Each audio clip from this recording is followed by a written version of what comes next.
சிவபிரபாகர சித்த யோகி. இவர் வந்து 1263ல வந்து பிறந்தாரு அப்படின்ற ஒரு இல்ல விஷயம் அது சொல்றாங்க. அடுத்த உடல் மாறுனதுக்கான டேட்டு தான் அத சொல்றாங்க. ஓகே. அதான் பட் அது அவரு இயற்கையாக பிறந்த தேதி அப்படிங்கிறது நமக்கு அவரு இல்லையா? பிறந்ததுன்னு பார்த்தீங்கன்னா, அவரு கிட்டத்தட்ட 10ஆம் நூற்றாண்டுல தான் அவரு பிறக்கிறார். ஓகே. ஆ. ஆமா. கேரளாவுல ஒரு அ ஒரு பிராமணர் குடும்பத்தில இருந்து ம். 10ஆம் நூற்றாண்டுல அவரு பிறக்கிறாரு. அதுக்கப்புறம் அவரு வந்து அந்த காலகட்டங்கள்ல அங்க இருக்கிற மக்களுக்கு சேவை செய்றாரு. சேவை செய்யும்போது அந்த உடல் மாற்றங்கள் அப்படின்றது எங்க நிகழ்து அப்படின்னு கேட்டிங்கன்னா, ஓகே.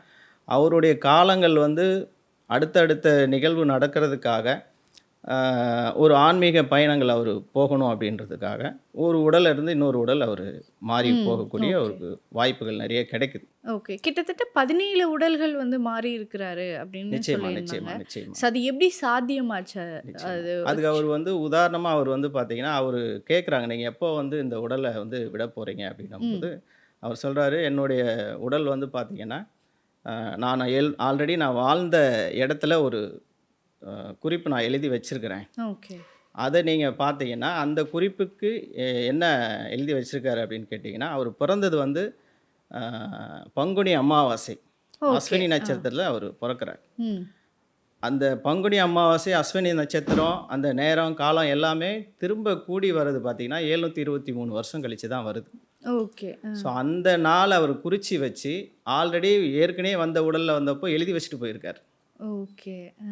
அது வந்து மக்களுக்கு காமிச்சு, "இத போய் எடுத்துட்டு வாங்க. மாடியில மேல இருக்கு. போய் ம். எடுத்துட்டு வாங்க." அப்படின்னும்போது, அத எடுத்துட்டு வந்து பார்க்கும்போது, அந்த நாள் கரெக்ட்டா இருக்கு. ஓகே. அந்த நாள்ல நான் வாழ்ந்த வீடெல்லாம் இடிஞ்சிடும். ஆ.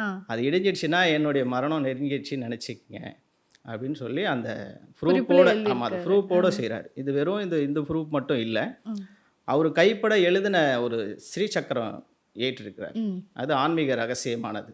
ஓகே. இப்போ இந்த தீவிரவாதிகள்லாம் ஒரு மொழி வச்சிருப்பாங்க இல்லையா? ஆமா. ஆ. அது எல்லாருக்கும் ஓகே. தெரியும். கோட் வேர்ட் கோடு அப்படின்னு வேர்ட் மாரி சொல்லிட்டு. வச்சிருப்பாங்க. ஆமா. அதனால அந்த காலத்துல சித்தர்களுக்குன்னு தனி கோடு வேர்ட் வச்சிருந்தாங்க. ஓகே. அவரு எழுதினது அவரால மட்டும் தான் அத படிக்க படிக்க முடியும். முடியும். ஓகே. அந்த மாதிரி சித்தர்களுடைய சிவபிரபாகர சித்தயோகியுடைய அந்த கோடு வேர்டு, அவர் எப்பல்லாம் எந்தெந்த இடத்துக்காக உடல் மாற்றுனேன், ம்.